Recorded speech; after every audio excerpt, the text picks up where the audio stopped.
बिस्मिल्लाहिर्रहमानिर्रहीम। अस्सलाम वालेकुम नाज़रीन, आप यूट्यूब चैनल देख रहे हैं। मैं इमरान खान हूँ। जो सबसे बड़ी खबर है वो ये है कि जो अडियाला जेल के अंदर इमरान खान साहब की मुलाकात नहीं हो रही थी, वो मुलाकात हो गई। और वो मुलाकात भी हुई छुट्टी के दिन, एतवार वाले दिन। यानी ऐसा लगता है कि इस हुकूमत को ये एस्टेब्लिशमेंट बार बार ये बावर करवाना चाहती है कि तुम्हारी औकात कुछ नहीं है। हुकूमती मुज़ाकराती कमेटी ने जब हाथ खड़े कर दिए और उन्होंने कहा जी हम वाकई मुलाकात नहीं करवा सकते, यानी मुझे तो ऐसा लगता है कि जैसे हुकूमती मुज़ाकराती कमेटी ने जब ये दावा किया था अपोजिशन की मुज़ाकराती कमेटी से बातचीत करते हुए 2 तारीख को कि आपकी हम इमरान खान साहब से मुलाकात करवा देंगे, तो शायद एस्टेब्लिशमेंट ने उसको माइंड किया और फिर इतना रगड़ा दिया इस मुलाकात के लिए अपोजिशन को और हुकूमत को कि दोनों को पता चल गया कि हुकूमत के पल्ले कख नहीं है। यानी ये बात अब अपोजिशन को भी पता चल गई है कि ये हुकूमत कुछ नहीं बेचती, इनके पल्ले कख नहीं है, ना ये मुज़ाकरात के नतीजे में कोई एक छोटी सी चीज़ मनवा सकते हैं, ना इनकी कोई सियासी हैसियत है, ना इक़्तिदार में इनका कोई हिस्सा है, तो इनकी औकात कोई नहीं है। ये बात अपोजिशन को पता चल गई है। दूसरा, इस अमल से ये भी हुकूमत को बता दिया गया कि जनाब आप टके टोकरी है, आपकी कोई औकात नहीं है।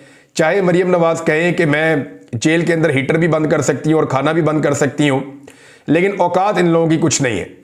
और जिस वक्त एस्टेब्लिशमेंट को समझ आई कि अब इमरान खान साहब की मुलाकात करवाना ज़रूरी है, तो फिर एतवार वाले दिन दरवाजे खुल गए दोबारा से जेल के, जो दरवाजे नहीं खुल रहे थे पिछले पूरे हफ्ते में। ये मुलाकात हो सकती थी ना। यानी पूरा हफ्ता ये कोशिश की गई कि किसी तरह इमरान खान साहब के मौक़िफ़ को बदला जाए, और अब उनके ऊपर जो है वो अलकादर यूनिवर्सिटी वाले केस की तलवार लटका कर, यानी सबने धमकियां लगाई कि 10 साल सज़ा हो जाएगी, कोई कहता है जी 14 साल सज़ा हो जाएगी। तो जो लोग इमरान खान साहब को मिले उन्होंने कहा इमरान खान ने इसकी परवाह ही नहीं की, इसके ऊपर बात ही नहीं की। और जब इसकी बात हुई उन्होंने कहा ठीक है, जैसे बाकी सजाएं दी हैं ये भी सजाएं दे लें, कोई फर्क नहीं पड़ता इससे। यानी जिस चीज़ को इमरान खान साहब के लिए बतौर खौफ इस्तेमाल किया जाता है, इमरान खान साहब उसकी तरफ तवज्जो ही नहीं करते, उसको इग्नोर करते हैं कि ऐसी कोई चीज़ ही नहीं है और इसकी फिक्र ना करो, तुम अपनी बात करो जो बात करने के लिए आए हो।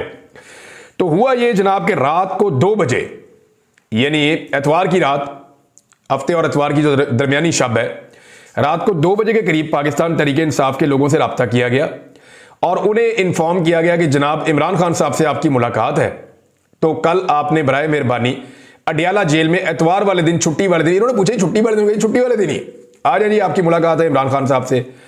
तो अब क्योंकि आपको पता है आजकल धुंधों वाले दिन है और रस्तों में धुंध भी होती है, उसकी वजह से हामिद खान साहब नहीं पहुंच सके। पूरी कोशिश की सलमान अकरम राजा साहब ने, वो इस्लामाबाद में तो एंटर हो गए लेकिन मुलाकात तब तक ख़त्म हो चुकी थी, वो भी नहीं पहुंच पाए क्योंकि धुंध की वजह से आपको दूर से आना हो तो आप, सड़कें उस तरह खुली हुई नहीं होती ना, आप वैसे वो ट्रैवल कर सकते हैं, तो गाड़ी भी आप तेज़ नहीं चला सकते, तो रिस्क तो रहता है। तो जो मुझे बताया पाकिस्तान तहरीक इंसाफ के लोगों ने कि धुंध की वजह से हमारे 2 लोग उस मीटिंग के अंदर शामिल नहीं हुए। लेकिन सबसे पहले उन्होंने कहा जी कि अली अमीन गंडापुर वज़ीर आला खैबर पख्तूनख्वा पहुंचे, उनके लिए एतवार वाले दिन अडियाला जेल का दरवाज़ा खोला गया और हुकूमत जो है वो सांपों के ऊपर लौट रही थी, हुकूमत जो है वो अंगारों के ऊपर बैठी हुई है कि जनाब हमने पूरा जोर लगा कर देख लिया, हम इमरान खान की 10 मिनट की मुलाकात नहीं करवा सके, और जिस वक्त हमारी बस हो गई तो ये मुलाकात जो है वो अब करवा दी गई है। तो इसमें हुकूमत बेचारी की बेबसी भी आपके सामने आ गई। गंडापुर साहब से कोई आधा घंटा मुलाकात हुई, उसके बाद पाकिस्तान तहरीक इंसाफ के लोग पहुंचना शुरू हो गए और बाकी लोग पहुंच गए। अब मेरी कुछ सोर्सेज से बात हुई है, मुझे अंदर से कुछ खबरें हैं, कुछ मैं आपके साथ अभी शेयर करूंगा और कुछ बाद में। एक तो पाकिस्तान तहरीक इंसाफ के एक रुकन के खिलाफ शोकाज नोटिस आने वाला है और इमरान खान साहब ने जेल में बैठ के ये ऑर्डर दे दिया कि शोकाज नोटिस जारी करो, और बड़ा सख्त ऑर्डर दिया इमरान खान साहब ने, और वहां कोई बंदा भी डिफेंड करने वाला नहीं था। अब ये क्योंकि एक आधा दिन बीच में है, तो इसमें अभी कुछ और लोग पाकिस्तान तहरीक इंसाफ के जाकर इमरान खान साहब को मिलेंगे मंडे को। तो अगर इमरान खान साहब ने अपना फैसला ना बदला तो शोकाज नोटिस तो आएगा, तो उसके बाद मैं आपको सारी तफसीलात बताऊंगा। मुझे कुछ चीज़ें और भी पता चली है कि इस शोकाज नोटिस में जब बहस हुई तो क्या चीज़ें डिस्कस हुई और किसने क्या कहा और किसने क्या जवाब दिया, और इमरान खान साहब का इसके ऊपर फिर क्या कहना था और उनका मौक़िफ़ क्या है इस सारे मामले को, शोकाज नोटिस को लेकर। बहरहाल ये तो एक चीज़ है उनकी पार्टी की इंटरनल।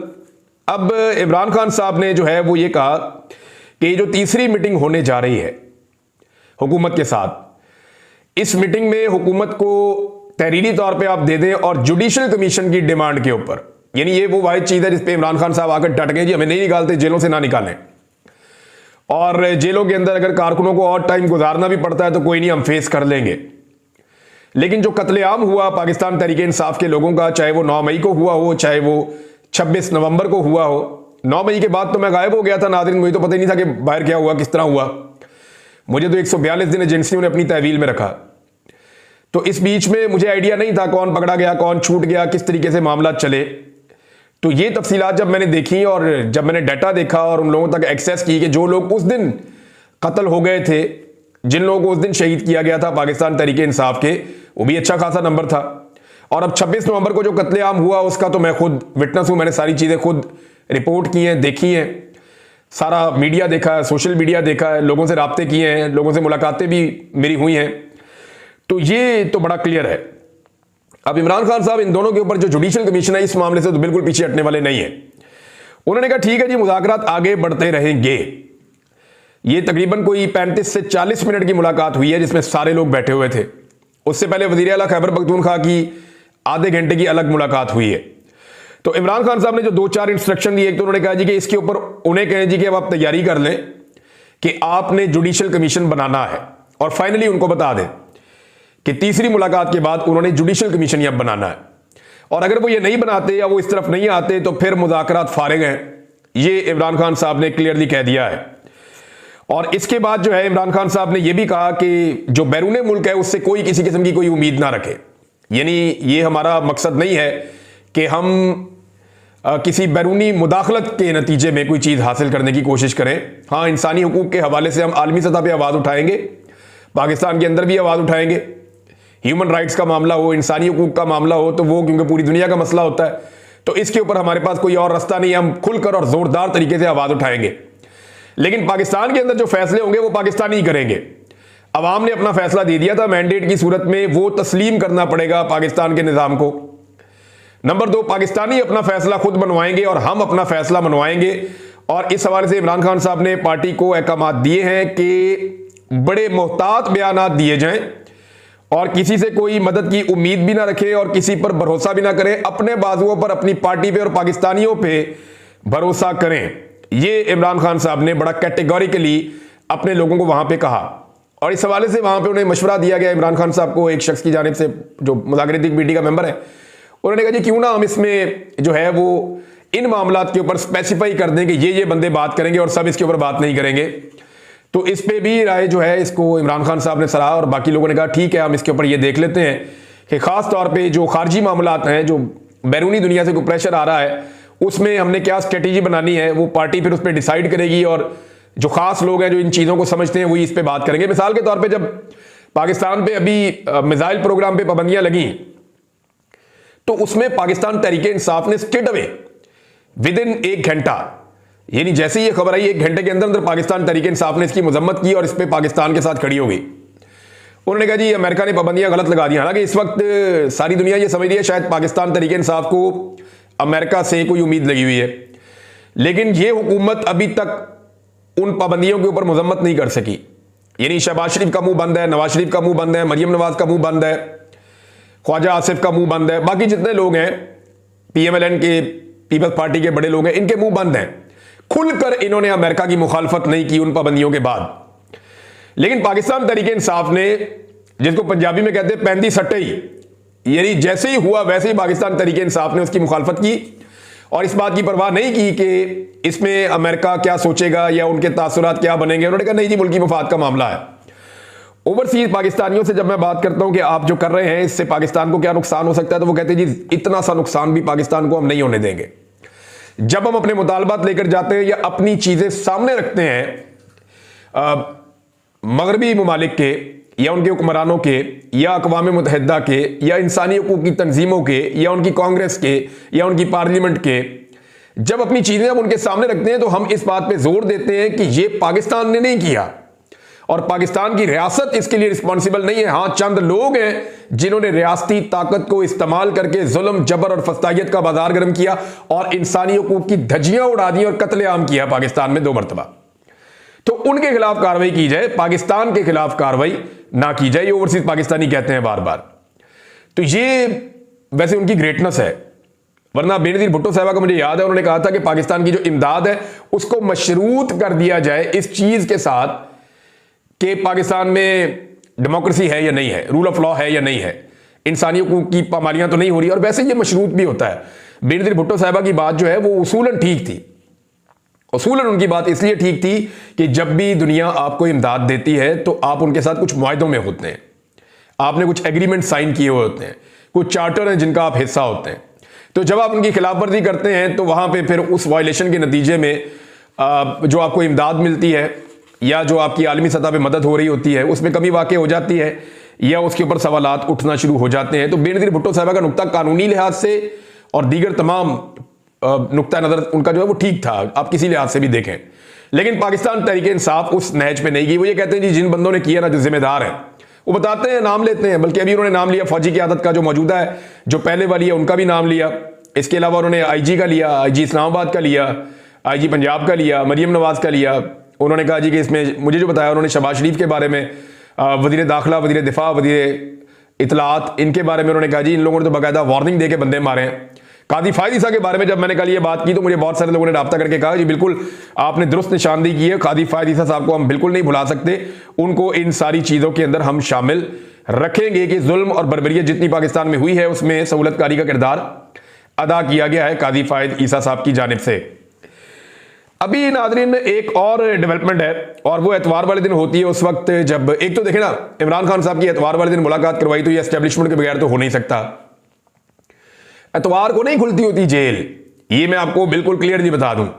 IG जेल खाना जात आ सकता है, जेल खाना जात का मिनिस्टर आ सकता है, अदरवाइज जेल नहीं खुलती होती एतवार वाले दिन। ये जेल के मैनुअल, इसके उसूलों के खिलाफ है। इरफान सिद्दीकी ने क्या कहा था, उन्होंने कहा जी जेल मैनुअल के खिलाफ तो हम PTI की मुलाकात नहीं करवा सकते, तो एतवार वाले दिन तो मैनुअल में मुलाकात है ही नहीं कहीं पे भी। तो ये उनको एक्चुअली जो ये समझना पड़ेगा ना, पाकिस्तान की पॉलिटिकल पार्टीज को भी, PMLN को समझना पड़ेगा कि उनको कितनी जिल्लत मिल रही है इस सारे के अंदर। इरफान सिद्दीकी साहब एक सीनियर सहाफी भी रहे हैं, नवाज शरीफ के सीनियर करीबी साथियों में से हैं। अब उनको कितनी शर्मिंदगी होगी, उन्होंने अपने मुंह से खुद कहा कि जी जेल मैनुअल के खिलाफ हम मुलाकात नहीं करवा सकते, एतवार वाले दिन मुलाकात करवा दी। अब ये कौन सा जेल मैनुअल है? तो एक्चुअली उनको ये पैगाम दिया जा रहा है कि आप लोगों की औकात कोई नहीं है। तो इस बात को समझें, सारे मिलकर बैठें और जो बार बार सियासतदानों की औकात को जीरो करने वाली एस्टेब्लिशमेंट है उसको उसके असल किरदार के अंदर भेजें और आप सारे मिलकर किसी तरह पाकिस्तान को मिलिट्री एस्टेब्लिशमेंट के चुंगल से आजाद करवा दें। आप जब डेमोक्रेसी होगी ना, ये मुल्क बिल्कुल ठीक हो जाएगा। आप यानी इख्तलाफात तो रहते हैं ना, इख्तलाफात तो खत्म कभी भी नहीं होते और वो हमेशा रहेंगे भी। लेकिन अगर कोई चोर उचक्का है, कोई लुटेरा है, कोई बेईमान है, आप ये समझते हैं, लेकिन फिर भी अगर सारे मिलकर बैठ जाएं और पाकिस्तान के लिए एक अच्छा काम कर दें तो वो यही हो सकता है कि आप एस्टेब्लिशमेंट का सियासत में से रोल खत्म कर दें। इसमें जनाब एक स्टेटमेंट आया है फैसल वाडा का, उसमें उन्होंने दावा किया है। अच्छा देखें, फैसल वाडा को कैसे पता कि 190 बिलियन पाउंड वाला जो केस है उसमें इमरान खान साहब को सजा हो जाएगी? फैसल वाडा साहब ने बड़ा क्लियरली दावा किया है और बड़ा स्टेट अवे उन्होंने कहा जी इमरान खान को इसमें सजा हो जाएगी। ये जो अल कादर यूनिवर्सिटी वाला केस है और ज़रूर सजा होगी, और बल्कि वो ड्यूरेशन भी बताते हैं कि इमरान खान साहब को इतनी सजा कम से कम हो जाएगी। कई जो एस्टेब्लिशमेंट के करीबी ज़राए हैं, यानी चाहे वो सहाफ़ी हैं चाहे वो सियासतदान हैं, वो साफ बता रहे हैं, को कहता है 10 साल सजा होगी, को कह रहा है 14 साल सजा होगी, लेकिन इमरान खान को सजा हो जाएगी। मामला यह है कि अब कल सजा सुनाई जाएगी, ये कहा जा रहा है। तलवार इमरान खान पे लटका के आज मुलाकात करवाई गई। एक पैगाम दिया गया कि आज भी आपके पास मौका है, आप चीजें ठीक कर दें, अपनी पार्टी को वो बातें कह दें जो हम आपको कह रहे हैं, अदरवाइज कल फिर सजा है। इमरान खान ने उस पर बात ही नहीं की। लोग आए, उन्होंने सियासी बात की, जो बात बनती थी वो करके उन्होंने कहा अब तुम जाओ जाके अपना काम करो। तो दो चीजें कही हैं। एक बड़ी अजीबोगरीब चीज फैसल वाडा ने कही है जो बड़ी खतरनाक है।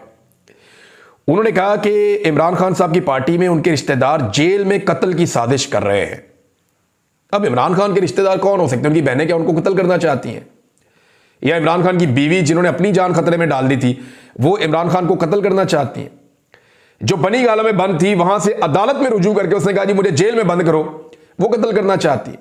या वो बहनें जो हर जगह पे अपने भाई के पीछे पहुंचती हैं वो कत्ल करना चाहती हैं? वो बहनें जो खुद जेल के अंदर बंद हो गई वो कत्ल करना चाहती हैं? जो रोजाना धमकियां सुनती हैं वो कत्ल करना चाहती हैं? वो बहन कत्ल करना चाहती है जिसका अपना बेटा 10 साल की सजा काट रहा है, वो इतना बड़ा दिल करके कहती है कोई बात नहीं, मेरा बेटा मुल्क के लिए खड़ा है और हक के साथ खड़ा है। तो मामला ये है कि ये एक बड़ा भोंडा और अजीबोगरीब किस्म का नैरेटिव है जो फैसल वाडा साहब की तरफ से लॉन्च करवाया गया। लेकिन इसमें एक बात उन्होंने कही कि इमरान खान साहब की जान खतरे में और इसके असरात पाकिस्तान की सियासत पर 50 साल तक रहेंगे। अच्छा, ये बयान उस वक्त फैसल वाडा की जानिब से दिलवाया गया जब इमरान खान साहब की पार्टी को एक पैगाम यह भी दिया गया था कि आप सिक्योरिटी का बहाना बना दें, आप ये कहें कि इमरान खान की जान खतरे में, लिहाजा इमरान खान साहब को कहीं और मुंतकिल किया जाए, तो सिक्योरिटी का बहाना आपका मानते हुए हम इमरान खान साहब को मुंतकिल करवा देंगे खैबर पख्तूनख्वा में या बनी गाला में। तो इस पे इमरान खान साहब ने मानने से इनकार कर दिया था। इस तजवीज को उन्होंने आते ही रद्द कर दिया था। 2 मरतबा तो यह तजवीज आई है, 3 मरतबा उन्हें पाकिस्तान से बाहर भेजने का भी इमरान खान साहब को ऑफर किया गया। अब फैसल वाडा साहब ने ये एक्चुअली दोबारा से दाना डाला है कि जनाब मैं आपकी सिक्योरिटी के लिए थ्रेट्स पैदा करता हूं और आपकी सिक्योरिटी के थ्रेट्स पैदा करके आप आने वाले दिनों में देखेंगे मीडिया पे भी अब इमरान खान की जान को खतरा, इमरान खान साहब की सिक्योरिटी थ्रेट, ये चीजें करेंगे और फिर मौका देंगे पाकिस्तान तहरीक इंसाफ को, जनाब आप जाएं जाके अदालत में कहें कि इमरान खान की जान खतरे में है, तो हम ये कह देंगे जी हम उनको शिफ्ट करवा देते हैं, तो इस बुनियाद पर इमरान खान साहब को कहीं शिफ्ट कर देंगे। लेकिन फिलहाल इस वक्त तक इमरान खान साहब ये नहीं मान रहे, उनको मानना भी नहीं चाहिए। अडयाला जेल से विक्ट्री साइन बनाता हुआ अगर इमरान खान निकला तो वो इस मुल्क की सियासत का सिकंदर होगा। लेकिन अगर इमरान खान साहब कहीं पे जाके हाउस अरेस्ट हो जाते हैं और वहां से बाद में रिहा कर दिया जाता है उन्हें एक रोपकार भिजवा के, और वहां से सिक्योरिटी सिर्फ हट जाती है, तो वो वैल्यू कभी भी नहीं बनेगी। इमरान खान साहब इस बात को बहुत अच्छी तरह जानते भी हैं। अब मामला यह है नाजरीन के फैसल वाडा साहब का ये स्टेटमेंट अगर आप इसको गौर करें तो ये आपको बहुत सारी चीजें बता रहा है कि इमरान खान साहब के कत्ल की साजिश हो रही है और 50 साल तक सियासत पे असरात होंगे। तो ये 50 साल आपने बड़ा अजीबोगरीब टाइम बता दिया, 5 दिन के अंदर काया ही पलट जाएगी, खुदा ना खास्ता, अल्लाह ना करे। ये वो दौर नहीं है जब लोगों को दबाया जा सकता था। अभी आप वैसा कोई एडवेंचर पाकिस्तान में कोई सोचे भी ना, खुदा ना खास्ता इमरान खान को कुछ हुआ तो ये निज़ाम अपनी मौत आप मर जाएगा मिनटों के अंदर ही, और ये बात ये निज़ाम बड़ी अच्छी तरह जानता है। तो ऐसा कोई एडवेंचर मुझे नहीं लगता कि करना चाहिए किसी को, इससे परहेज करना चाहिए और इससे अपने आप को बचाकर रखना चाहिए। और सबको ये पता है कि इमरान खान के साथ पाकिस्तान की कौम खड़ी है, अगर उसे कुछ हुआ तो कौम ईंट से ईंट सारों की बजा देगी, ये सारे ही जानते हैं। नाजरीन, ये इमरान लालिका साहब हैं, इन्होंने एक ट्वीट शेयर किया है और इसमें बता रहे हैं कि बच्चों को जो स्कॉलरशिप दी जा रही है पंजाब में, वहां पे बच्चों से कहा गया कि एक मजमून लिखें कि आपको स्कॉलरशिप क्यों चाहिए, कैसे चाहिए, किस तरह चाहिए, और एंड में मरियम नवाज की आप तारीफें करें, उनका शुक्रिया अदा करें। आप अंदाजा करें ये कितने नरगिसियत का शिकार है। जिधर इनको कोई प्रोजेक्ट मिलता है उसके अंदर नवाज शरीफ का, मरियम नवाज का नाम ठोक देते हैं, शहबाज शरीफ का नाम ठोक देते हैं, हमजा शहबाज का नाम लगा देते हैं। इन्हें अपने नाम से कितना प्यार है, इसको नरगिसियत कहते हैं। लैट्रीनों तक के ऊपर इन्होंने अपनी तस्वीरें और अपने नाम लगा दिए हैं, बसों के ऊपर अपनी फोटो और अपने नाम लगा दिए, और सारे सरकारी खर्चे पे गरीब आदमी को सरकार के खाते में जो आटे की थैलियां जाती थी उनके ऊपर भी इन्होंने अपनी फोटोएं चिपका दी, अपने मुंह चिपका दिए इन्होंने। जो सैलाब जदगान को मदद जा रही थी, जो सरकारी पैसा था, उसके ऊपर भी इन्होंने अपने मुंह चिपका दिए। तो हर जगह के ऊपर इन्होंने इवन पैसा देके पाकिस्तान का, वहां अमेरिका के अंदर वहां पे जो बड़ी स्क्रीन है उसके ऊपर भी जनाब अपना मुंह चिपका दिया। कितना शौक है इनको अपनी शक्ल को हर जगह ले जाने का, अपना नाम हर जगह ले जाने का। यह शौक सिर्फ इनको नहीं है, जिसके दिमाग में भी डिक्टेटरशिप होती है ना, उसको यह शौक होता है। यह शौक शेख हसीना वाजिद को भी था। अभी हाल ही में 14 इदारे ऐसे हैं बांग्लादेश के अंदर जिनका नाम दोबारा बदला गया है, और लगातार यह सिलसिला वहां पे चल रहा है। शेख हसीना वाजिद की हालत यह थी कि हर चीज के ऊपर वो अपना और अपने वालिद का और अपने दादा तक का नाम लगा देती थी। यानी शेख लुत्फुर रहमान का नाम भी इदारों के ऊपर रखा गया, बल्कि इदारों का नाम उनके नाम के ऊपर रखा गया। बल्कि 11 साल बच्चा इनके खानदान में फौत हो गया था, उसके नाम के ऊपर भी इन्होंने इदारे बनाए हुए हैं। अंदाजा कीजिए आप। तो डिक्टेटर्स का यह बड़ा शौक होता है, आने वाले वक्त में ये अपने बच्चों के नामों, इनका बस चलिए पाकिस्तान के नोट के ऊपर अपनी शक्ल छापते हैं। लेकिन इस तरह के डिक्टेटरों का अंजाम क्या होता है वो आपने हसीना वाजिद का भी देख लिया, आपने बशार का भी देख लिया, उससे पहले आपने श्रीलंका के अंदर जो हालात देखे वो भी आपके सामने है। तो दुनिया भर में ऐसे डिक्टेटर्स का अंजाम भी कुछ अच्छा नहीं होता जो नरगिसियत का शिकार होते हैं। तो ये लगातार जनाब नरगिसियत का शिकार है। एक नाजरीन शहबाज गिल साहब ने, अहमद नूरानी साहब ने और मुझे कुछ सोर्सेज ने फोन करके भी कुछ चीजें बताई हैं मेरे हवाले से, और उन्होंने मुझे ये कहा कि कुछ लोगों ने ट्वीट किया, कुछ लोगों ने वीडियो की, कुछ लोगों ने मुझे फ़ोन किया।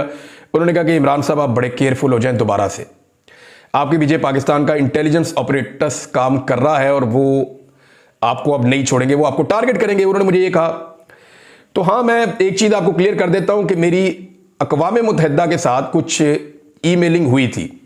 मैं नॉर्मली ईमेल नहीं करता, मुझे ये ईमेल करने में और ये आईटी में उतना अच्छा नहीं हूँ। मैं वैसे राब्ते में रहता हूँ डिफरेंट सोर्सेज के ज़रिए से, लेकिन मैं ईमेल नहीं करता नॉर्मली। हाँ, लेकिन मैंने कुछ ईमेल्स की हैं जो मुझे, क्योंकि बाकायदा ईमेल्स मुझे की गई, तो फिर मैंने उस पर वापस जवाब दिया। तो वो मेरी अक़वाम मुत्तहिदा के साथ और एक दो आलमी इदारों के साथ मेरी ईमेलिंग हुई थी।